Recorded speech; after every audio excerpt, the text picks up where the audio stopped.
Okay, first of all, we just want to say on behalf of your Nutrition Club committee, me and Dan and your UK leadership, we are so proud of yous. So proud of yous. And you know what? This weekend, oh, hi, Mr. Jarvis. This weekend, we are going to, number one, have so much fun. Number two, we are going to come together and learn. And number three, come Monday morning, you are going to go back into your club and you are going to spread the word. Are you in, Michelle? Okay, now, my section tonight, we are going to hit the ground running. So you need your pad and pen. I need you to take your pin off, put it to one side, and we are going to grow and learn together. So I need to know that you are with me. So Friday Night Leadership, are you in the room? We've got loads to get through, but tonight in particular, I'm really going to get naked, okay? And what I mean by that, okay, is I'm just going to go all in. I'm going to share everything that we do, as much that we can give you.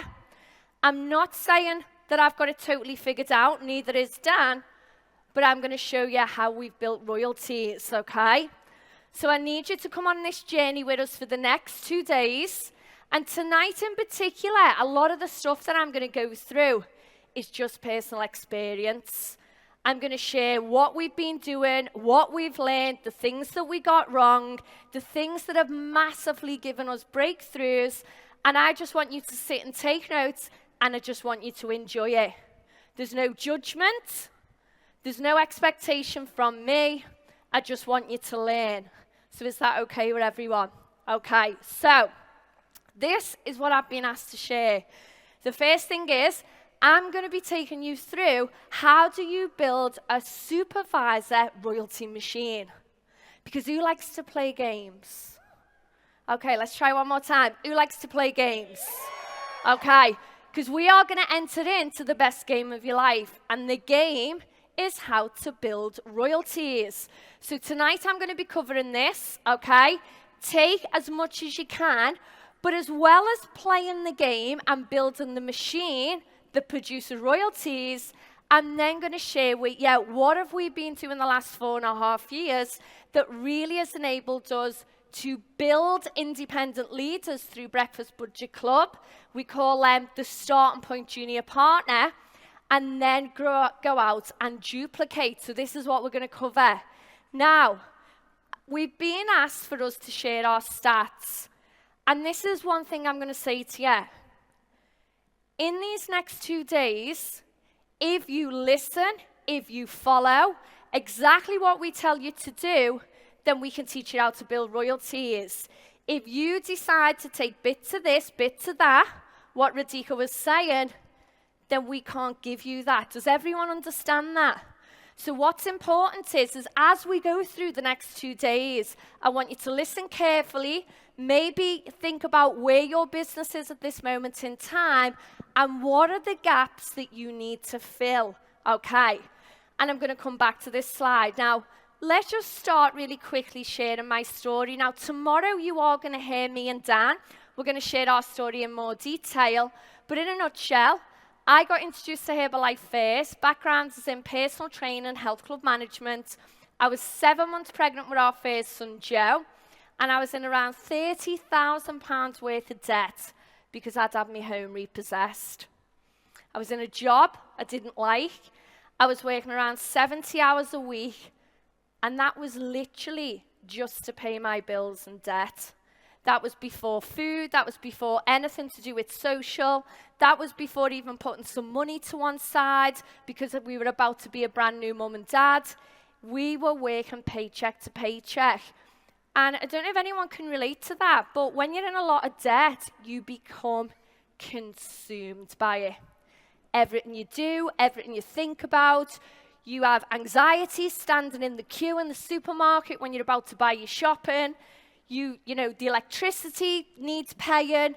Everything becomes consuming. And that was definitely me and Dan. When I got involved in Herbalife, I was a skeptic. 7 times a guy called Jez asked me, would I be interested in joining his team?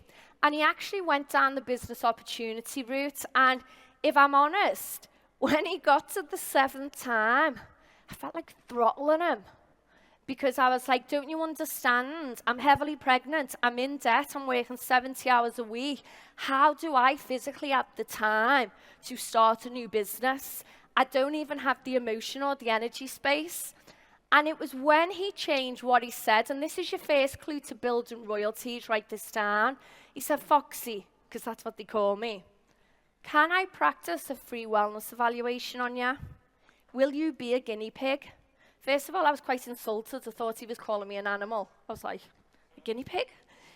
And he said, can I practice? And do you know what? Being his mate, I was like, of course, no problem, because what you do for your friends, you support them. And that was when everything changed. And to fast forward, and I'll go through this tomorrow, you know, I got started first. I started using the products. Absolutely loved the way I could fuel my body, working on the go. I then thought, you know what, I want some discounts. I listened into an opportunity meeting, signed up as a Herbalife member, and then I had a call with a guy called Nick Jarvis. And I remember on this call speaking to Nick, and Nick was asking me about, you know, why I got involved and how much time did I have and, you know, how serious was I to change my life? And I was like, I'm dead serious. And Nick was like, okay, fantastic. If you're serious, you need to go to the meeting. And I was like, yeah, no problem. Where's the meeting? I'm there. And he said, Barcelona. And I remember thinking, is he for real? I've just told him I'm in debt. I'm 7 months pregnant. How am I going to get to Barcelona? And I remember pausing, and Nick said, but Claire, you said you were serious. And I was like, okay, let's find a way. And you know what? I remember coming back and speaking to Dan, and Dan's always been my biggest cheerleader. So Dan, I'm so grateful for that. And I remember Dan saying to me, we'll make it happen. We'll just find a way. If you truly believe this is the right thing, then do it. And I went to my first event in Extravaganza in 2011. There was all these mad people wired on thermo tea. They were all like chest pumping and kissing each other, and they were hugging. And there was all these stories coming across the stage. And I remember thinking, wow, this is weird, but I love it. I don't know what it is. I don't know how to do it, but I'm in. And I was in because I felt the energy, and I was in because I heard the testimonials. And I remember coming back from that event and just thinking, do you know what? I don't really know what this is, but I can feel it. I'm teachable. I'm hardworking. You know, in my career, I was never frightened of getting up early and doing long days to be successful. And I thought, if I can just channel that into this Herbalife thing, yeah, maybe I can be successful. And that's what I did. For the first year, I did it from home. And then by year 2, and we'll go into this tomorrow, but me and Dan had set up a business that was Dan's plan B to get out of the corporate bank rat race as a corporate banker. And we'd set up this cleaning company, and our situation massively changed. We were at a crossroads, and that was the point when Dan got involved.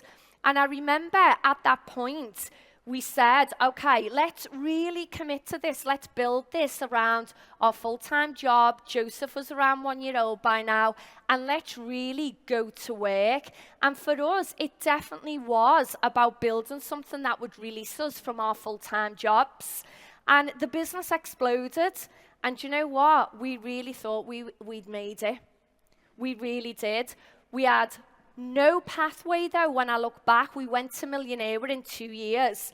We had no structure. We weren't even really a part of a mission. We were just doing this thing. That's the only way I can describe it. We also, as well, when I look back, we had no leadership development program because the business just exploded and we were just like, go, go, go, go. We also, as well, were massively bringing in our circle of influence, our friends and our family. We had no idea that at some point that was probably going to dry up, and we hammered it hard. We went for it. And no sooner did we go to Mill Team, the business starts to come backwards. And I don't know if anyone who's been around for a long time or who's been in this situation, but because we had no pathway, no weekly training structure, we weren't clear what we were doing, we had no leadership program, the check started to come backwards and we ignored it. And we just kept saying, everything's going to be okay. We'll just work harder. We'll just go out and have more conversations. We just need to recruit more people.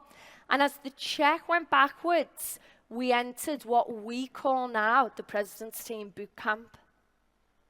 And that was 6 to 7 years of struggling, carrying shame, feeling defeated, coming to events. And I almost felt like every time I came to the event, I'd have to put this mask on and pretend everything was okay.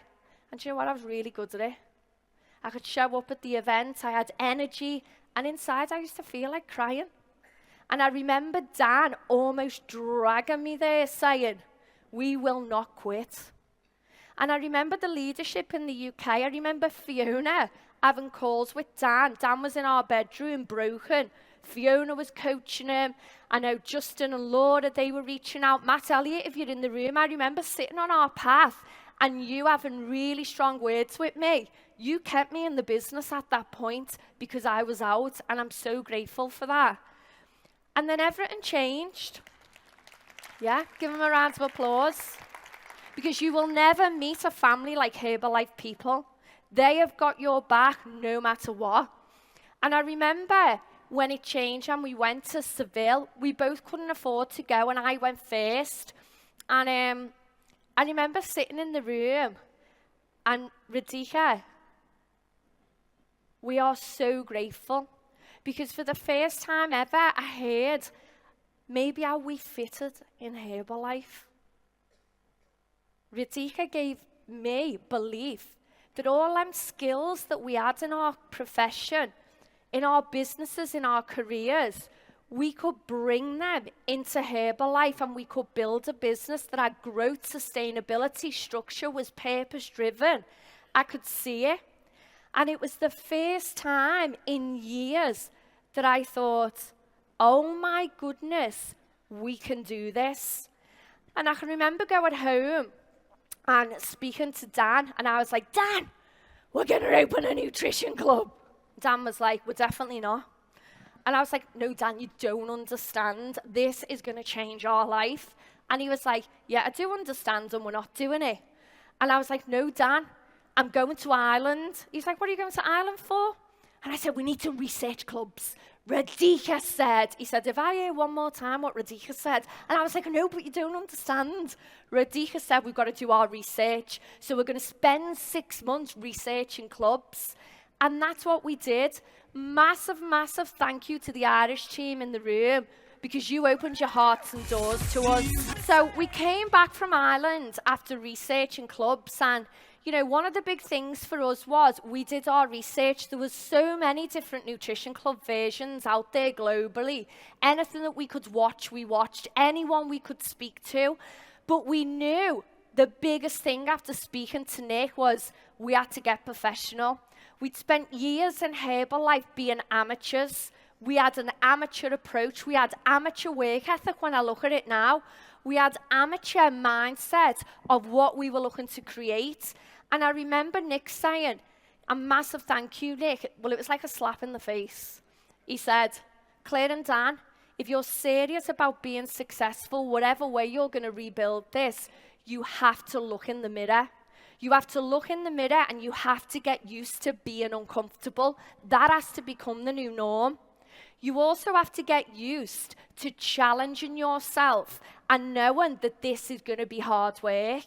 And do you know what? At that moment, through Radhika and Nick bringing us together, me and Dan were all in. We were all in. We also as well knew at that moment that we wanted to build a business that unlocked all 5 income streams. And what was funny was I only ever thought there was 4. And when I heard there was a 5, I thought this game gets even better. I mean, and then we started to research, well, what was the fifth income stream? And we started to hear about the Mark Hughes bonus. And I was like, well, me and Dan were like, we want a little bit of that. So then we started to go, okay, we really need to set that intention that we build a business model that unlocks all five. Why play half a game?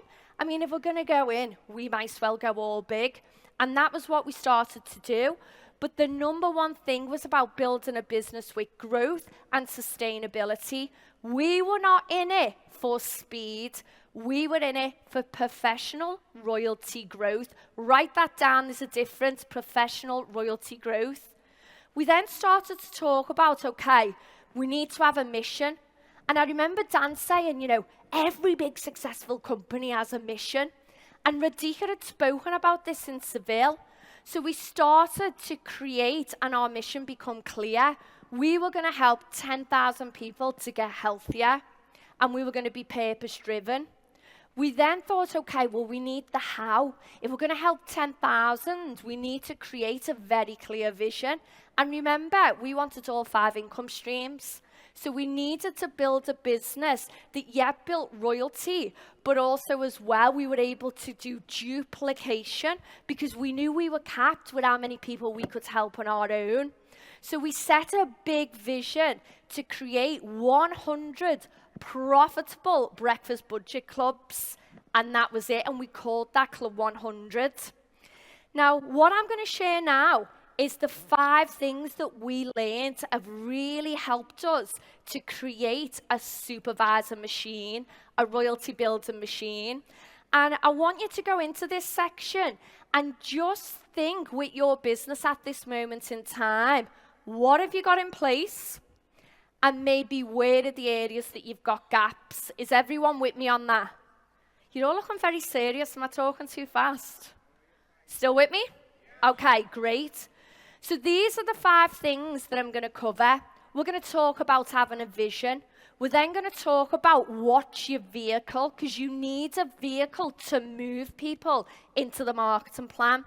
We're then going to talk about the pathway, and we're going to talk about the weekly training structure and the career ladder to build leaders. And I'm going to share what were our insights along the way and what have been our breakthroughs. But the biggest thing is clarity. Write that down. When you have laser clarity, then you become limitless. And every single one of you in this room are limitless.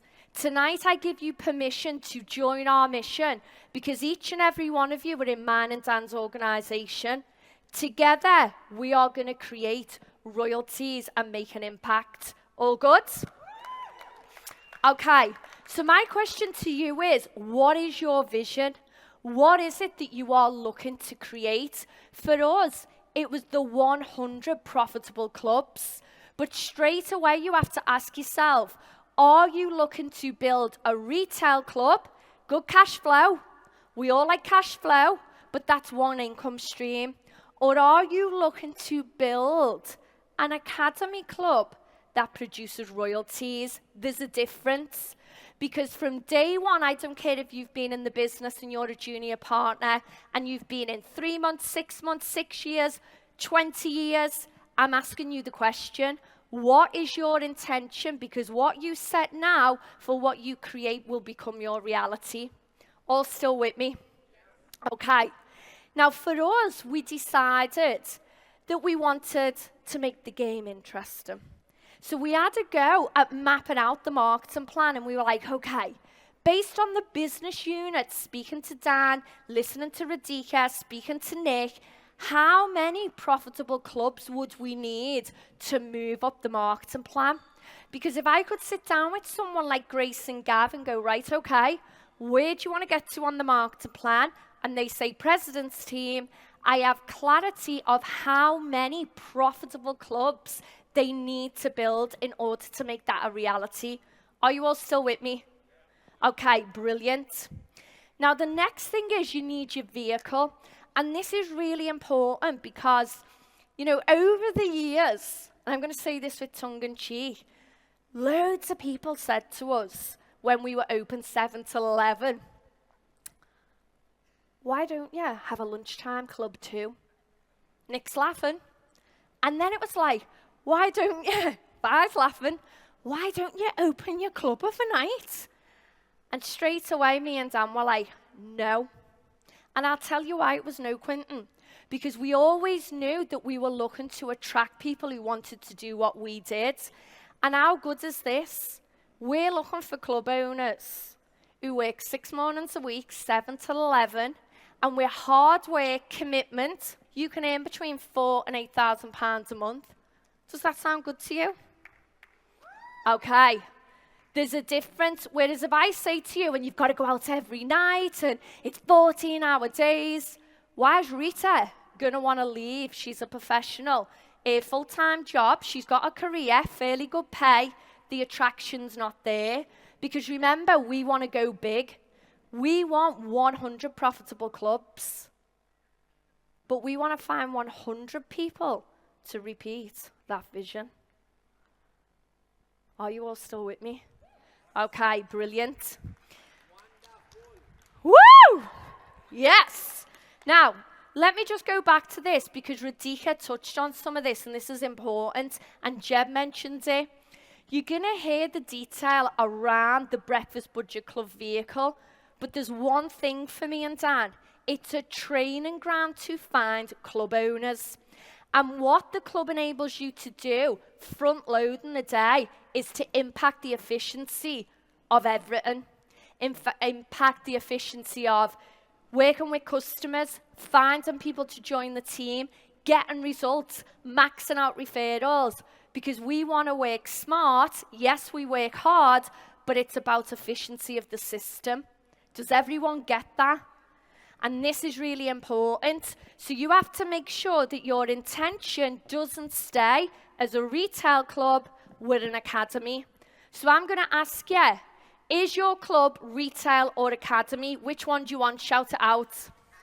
Which one do you want? I didn't hear you. Which one do you want?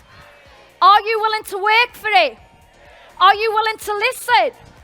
Are you willing on Monday morning to go back into your club and perform like a supervisor? I'm getting really hot. I think like the thermo and the lift-off's kicking in. That was the thermo you gave me before, Adika. Now, the next thing is, out of these 5 things you need to build the machine, is we understood that we needed a pathway. How do we move people from customer to supervisor? And this was a game changer for us. I remember going to Extravaganza, and Dan's going to laugh about this now. And Quentin gets on stage, and do you remember you come out with a trumpet? I mean, Quentin, I just loved that, because I was like, oh my God, this guy. And he started showing these circles on a diagram. And what Quentin was showing was a flow. And we were like, we get the circles. We don't have any circles. And I was going to Dan, we don't have a flow. Like, we just don't have anything like that. And Dan was like, we need to become like Quentin. And I was like, yeah, you get your trumpet out, I'll draw the circles. And I say that in jest because we were inspired and we identified a blank. So we started to work on the pathway, and this weekend, you are going to be trained on every step of the pathway. But the biggest thing that was a game changer for us was we had to put people through the pathway ourselves. We were never going to go into our organization and test pilot on a load of people. We had to do it first. We had to get into production. And a couple of things, and the guys on stage have said it. The green blob is all about connecting and an activity. Yeah? The red arrow is a conversation. And what's important is if you want duplication and you want to build this machine to people to supervise it, people have to have clarity. They need a very simple checklist at each part of the green steps. What do I do? Okay? They then need to know, what do I say to move to the next bit? And the only way that you get better at that is by pushing people through the pathway and practicing it over and over. The next thing is we identified 2 key parts on the pathway, and write this down. Number 1 was we needed a specific point when we would invite people to look at the opportunity. And for us, it was on the 2-week review. We had a checklist and a specific script of how do you invite someone to listen into the ambassador meeting. Because it wasn't just about driven on personality and us remembering. We wanted to teach thousands of people to do this. Because the whole purpose of the pathway is to move people into the marketing plan. Because that's the game. And when we got clarity on that and we started to teach it, we were doing it. More people were doing it. More people were doing it. Recruitment was going up and supervisors started to rise.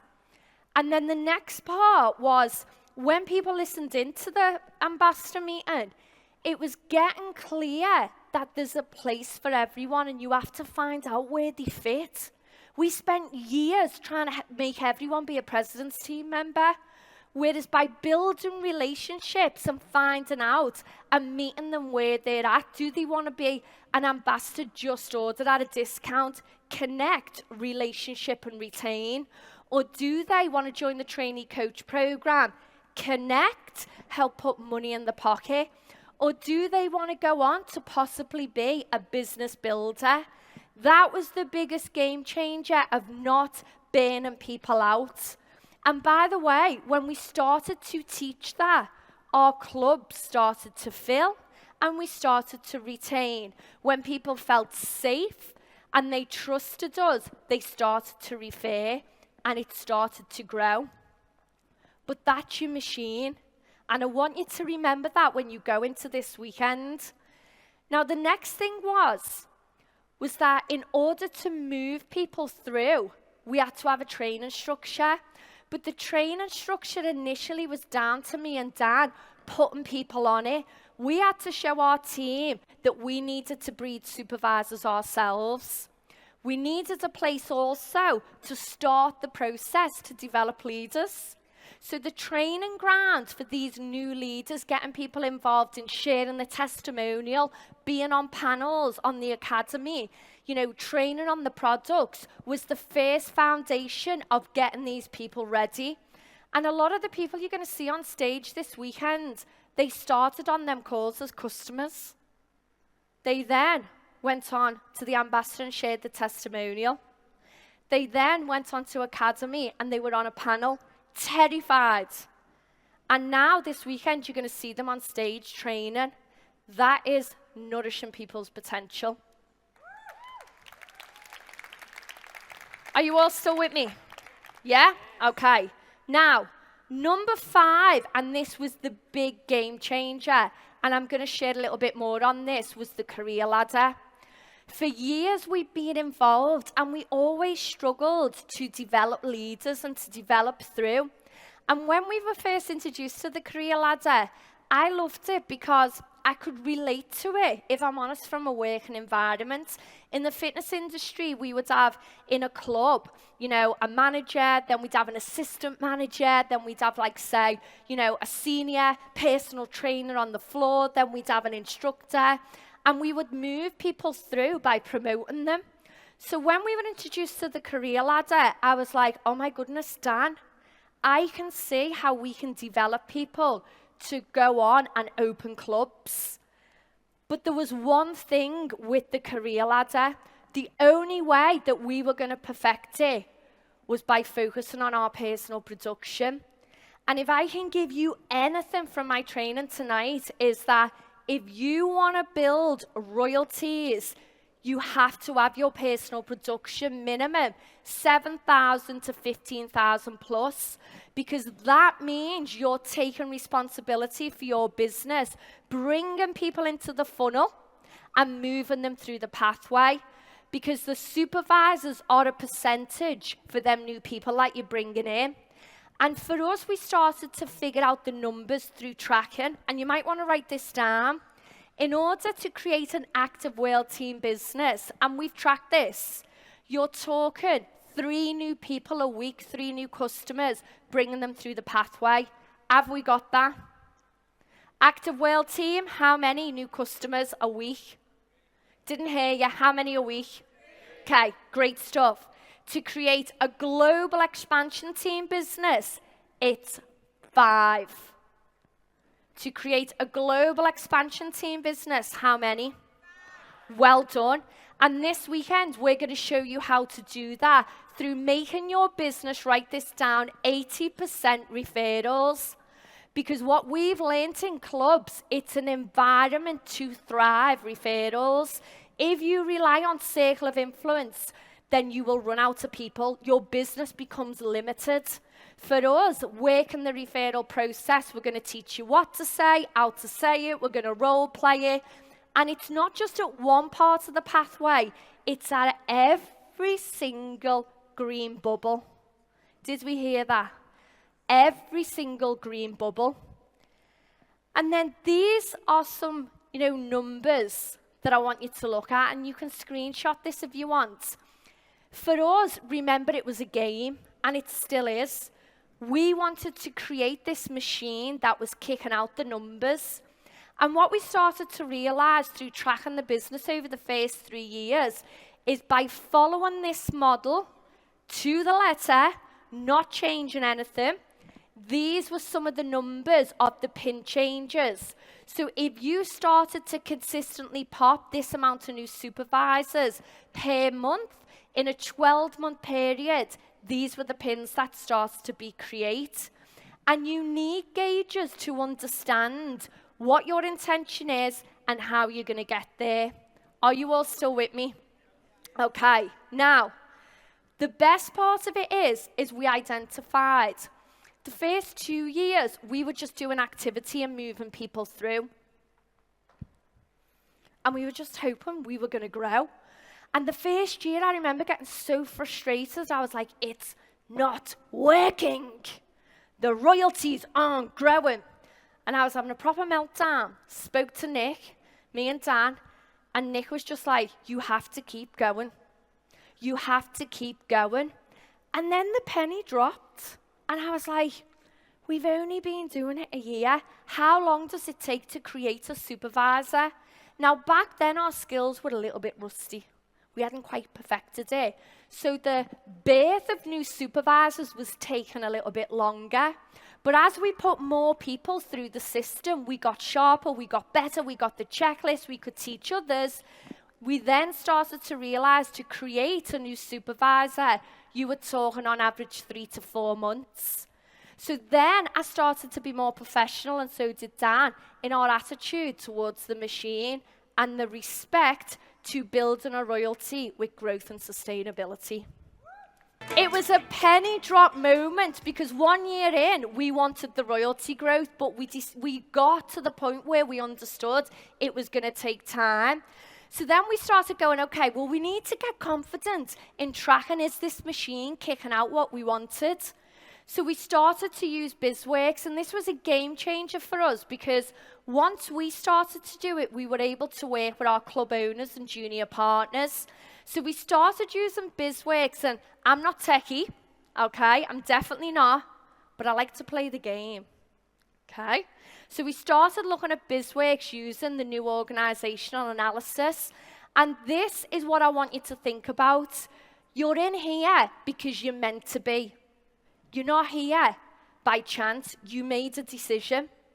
And after this event, everything you learn, we're going to become professionals in Breakfast Budget Club.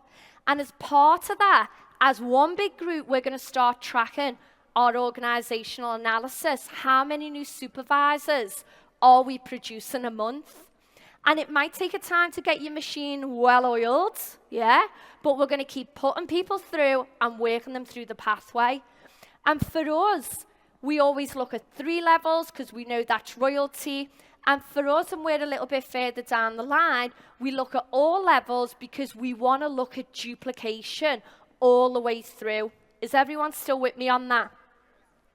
Now, you've got your machine. Now let's look at, once we're pumping people through, we've now got to get super, super strong on developing leaders and duplicating. And a big game changer for us was the Junior Partner Mentorship Program on the career ladder. The first thing was, though, we identified 2 blockages by year 2 of building this model. The first blockage was the trainee coach, because we had lots of people as trainee coaches, especially in our club. Our club's called Grassendale. And there was a minimum requirement. Anne-Marie's going to cover this in more detail tomorrow on the career ladder. But there's a minimum requirement as a trainee that in order to build your business within our club, you need to commit to 1 full shift a week, which is 7 till 11, or you can do 2 half shifts, 7 till 9 or 9 till 11. And let's say we had Rita in our club, and Rita's doing 1 shift a week, and Rita was smashing it. She was loving club, she had a great result, she was telling all her mates, her family and friends, referrals like crazy, and Rita was getting up to like 25 club members. But then Rita is going off to work, and me and Dan and the other coaches were left in the club looking after all Rita's customers. And Rita's business is growing, and Rita starts earning round about, say, an extra £1,500 a month to £1,800. But she's only doing 4 hours a week. And then me and Dan were like, there's something flawed in this. Something's not right. We have to get smarter. Because then when I was speaking to Rita saying, Rita, your business is on fire. Have you seen this? Would you be interested in becoming a club owner? She was like, no thanks, Claire. I'm quite enjoying my £24,000 a year pay rise for doing 4 hours a week. And Rita couldn't see the big vision of residual income. And she doesn't want to get uncomfortable, because go back 24 hours before you joined Herbalife. If someone allowed you to do this amount of work for this amount of income, would you be happy? So we were like, okay, we need a flag. We can't repeat this. We're looking for club owners. Because remember, we've only got 100 spaces in our club with breakfast budget clubs. And if Rita's taken up 25 and she's got no intention in becoming a club owner, we've only got 75 spaces to find the next club owner. We're screwed. So we started to say, okay, once someone got to 10 to 15, we needed to have a connection chat with them and find out what it is that they want, where did they want to go with it. And we had to present with them the opportunity of the mentorship program to become a club owner. And that was a game changer for us, because what that enabled us to do was to stay with our eyes on the prize, which is duplicating clubs. We needed them spaces for people who want to go on and graduate as a club owner. Does that make sense? And then when people got to 10 to 15, and if Rita said, do you know what, Radhika? It's not for me, I just want to be part-time. I was like, no problem. I absolutely love having you in club. So right now, we're going to look after these 10 to 15 people. But anyone new you bring in, they need to go in the online club. Because we need these spaces for people who want to go on and duplicate with an academy. Is that okay with you? And guess what? Rita was cool with that. She got it. And this is so important, because the trap we got into was letting trainee coaches build and build and build, taking up these 100 places, but they had no intention of leaving the job, duplicating, and moving out of our club within 3 to 6 months, so we were stuck. Does everyone get that? So 10 to 15 customers is vital. It's the trigger to have a conversation.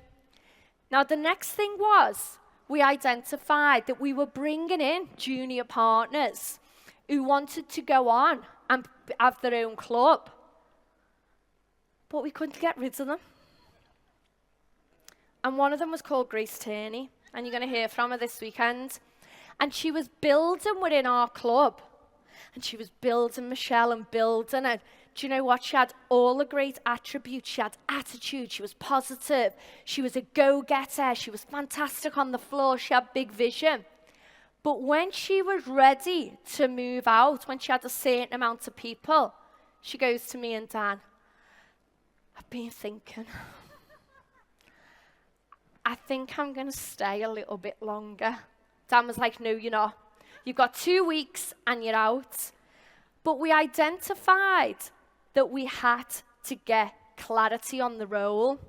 So we started to look at really refining the junior partner program of what did it consist of, what was the requirements. And when we started to document it, so we had it actually wrote down, then we were on the same page with these junior partners, that we knew when we were bringing them in, we could have clarity of, this is the requirement, this is what we're going to be doing. But on the next step, this is what we're going to build in the safety net of our club. We're going to help you build a club within our club where you can learn and grow the skills and the mindset.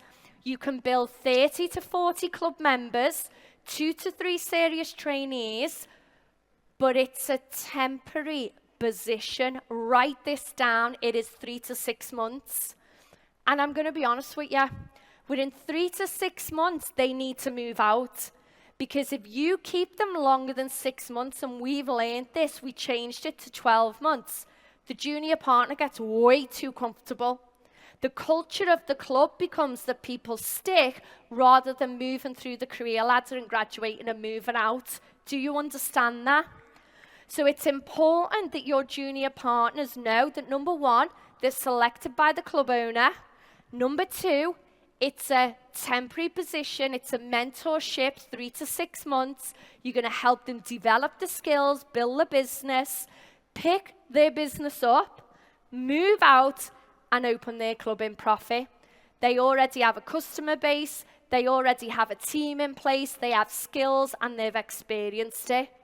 That was a game changer for us. And then the next breakthrough was, and I don't know if anyone can relate to this, but we started putting people on the ambassador call, moving them along. And we were building the business with hope. And there's a difference. And when I say that, it was we were putting people onto the ambassador call, relying on the ambassador call to showcase, but to find these people who were going to become our 100 club owners. And our ratios were okay. But Dan was like, we need to get better at this. We need to get better. So we started being more proactive and teaching our trainees, our junior partners and club owners how to proactively speak to people, Rita, on the club floor, and speak to them about saying, listen, Rita, I'm not sure if you know, but we're actually going to be opening 100 of these around the UK. And we're looking for club owners who have a passion to help people, who want to work Monday to Friday, 7 a.m. till 11, maybe earning with hard work and effort, 4,000 to maybe 8,000 pounds a month. And I'd love you to be on my team. Would you be up for having a chat? Because it's a script to move people through the career ladder. This is so important. And guess what? Do you know if Rita goes, do you know what, Claire, now's not the right time for me? The biggest compliment you can give anyone in your club is saying, I would love you on my team. And they might not be one of the 100, but they might introduce you to someone who is. But when we started teaching people the proactivity of having that conversation, our club owners went from this to this. There's a difference. Okay, are you all still with me? We've got 6 minutes to go. Okay. Now, another big game changer was, and you're going to hear it this weekend, was on the career ladder. Once we got someone who wants to be a trainee coach, we actually became super strong at activating trainee coaches. And Lee Duffy is going to train on this on Sunday. And we got really strong at it because we had a checklist. We would actively role play it. We'd do tell, show, try, do. But we weren't doing that for junior partners. So we identified that we had a blockage. We had to get super professional at activating junior partners. So the next thing was we actually created an activation checklist for junior partners. And this is Sarah. Give Sarah a massive cheer because this is her first leadership training. And all these documents are going to be shared in the UK Junior Partner and Club Owners channel on Monday. For anyone outside our group, that's where the documents will go. But then we identified with the Junior Partner Mentorship Program 3 other things. The first thing was we identified that we weren't professional about communicating expectations. So we came up with a document called the Junior Partner Agreement. And again, I can't train on this, and you're going to get it on Monday. But this was just something that we could sit with someone who's a new junior partner and get them to read and sign it. So we were all crystal clear what was expected with their activities, their behaviors, the way they would conduct themselves. And this was signed and dated and put in a folder in club. The second thing was we identified we needed to make sure that these junior partners had skills and the right mindset. So when they graduated out of our club and they opened, then they were the right mindset, they were developed, they had the skill set to be successful. And this is important. We are not in the game of just opening clubs. We are in the game of opening profitable breakfast budget clubs that are run by leaders. Okay? And we developed these 8 skills that we could work with this junior partner through Tell, Show, Try, Do over the 3 to 6 months, and we could work through ticking them off and giving them lots of recognition. But the biggest breakthrough, and I wonder if anyone can relate to this, was when a junior partner got promoted, they were highly active in inviting. So they were bringing in people. And as they were bringing in people, we were like, tick, this person wants to join the mission. This person is bringing in referrals. This person would be great as one of our club owners. But what we noticed was when they went to junior partner and they had 2 to 3 trainees and they were doing Tell, Show, Try, Do with wellness evaluations, 2-week reviews, guess what the junior partner stopped doing? Inviting. So the junior partner had all these people with the downline doing Tell, Show, Try, Do. Oh my God, I'm so busy. Claire, I've got 9 wellness evaluations this week. But when these trainees then popped as supervisor, guess what happened to the junior partner's personal volume? Ooh! Dan was like, we need to sort this. We need to help these guys from crashing with the personal volume. We have to teach them the habit and consistency of inviting. So we developed a 90-day activity plan for junior partners. And as part of the agreement to remain a junior partner is they have to bring in a minimum of 10 frontline new club members in 90 days. That's 1 a week, minimum. Now, if someone isn't frontlining and drops that ball, guess what the junior partner does? Goes back to trainee. Because we want to make sure that the culture and the habits is ingrained during that period of them 3 to 6 months, that they understand for them to grow with growth and sustainability, keep that machine going, pumping out supervisors, they have to stay in production. Does everyone get that? And when we introduced this document, oh my God, it changed our life. It changed our life because now we have professional junior partners who have that habit of consistently inviting as well as building team and juggling balls. Everyone with me? Okay. Now, last thing to finish on was we had to make sure that these junior partners were really strong in understanding they had to pre-launch their clubs. No one opens a club without doing a 6-week pre-launch. And in our group, I don't care who you are. I don't care what experience you've got, what your circumstances are. You follow the 6-week pre-launch. And here's the reason why. Yes, it's to make sure that you're doing a certain amount of inviting and you open with a certain amount of club members and team. But it's the first discipline of doing that daily 1 hour a day inviting. If you can't do it in a 6-week pre-launch, you're never going to build a royalty check. Because if you can't do it at the beginning, don't open a club. Because your club will end up empty when someone moves out. Does everyone get that? And this week, every speaker you're going to hear on stage talk about how they pre-launched the club, how many club members they opened with, and how many trainees. And this is a fundamental part of developing the leaders. And when they move out, this is what they pick up and move with.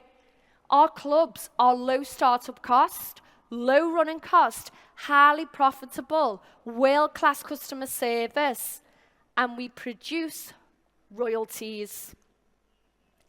And this is the last bit I'm going to finish on. If you're a club owner in the room and you haven't gone through the emotional roller coaster, then you're not human, okay? And I'm going to say this because we've been there and we watch our team. In the first year, you've got to understand it's about mastering the basics, building a customer base, building your first team of 100 club members. You've also as well looking to find that first club owner. You've got to make sure that you stick to the blueprint. You don't go off piste. Your ego doesn't get in the way. You don't get lazy. You drop the ball. You drop the standards. But you will go up and down. And it's normal. It's normal. If you haven't rang your sponsor and said, and this is a Liverpool saying, so I hope you understand, my head's fell off. Yeah? In your first 6 months, then you're not human. So if you've had that moment when you think, can I do this? Is this for me? Oh my God, no one's turned up. What am I going to do? You're human. And I'm here to say to you, I transferred our courage. Keep going. Keep your head down. Focus on helping people because you will push through it. And when you do, you will create what we call a Club 100. This is the business plan for club owners. 100 active club members, 3 active supervisors, they're your junior partners, and in total it's around 12 to 13 supervisors. And when you start to do that and you start duplicating through graduating, then your royalties grow. And do you remember I showed you this at the beginning? And for us, this is what I want you to think about. The first one, your TV, is in relation to your personal production.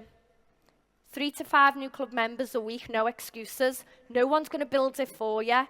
It's our responsibility. And then the new supervisors is checking, is your machine producing supervisors? Or have you got a swollen sausage? Is your pathway constipated? Because if you're not popping out the supervisors, then you need to identify on the pathway what areas are you getting stuck on and role play and help your team. And when you produce the machine of supervisors, your royalties grow. And the duplication of royalty growth comes through the career ladder.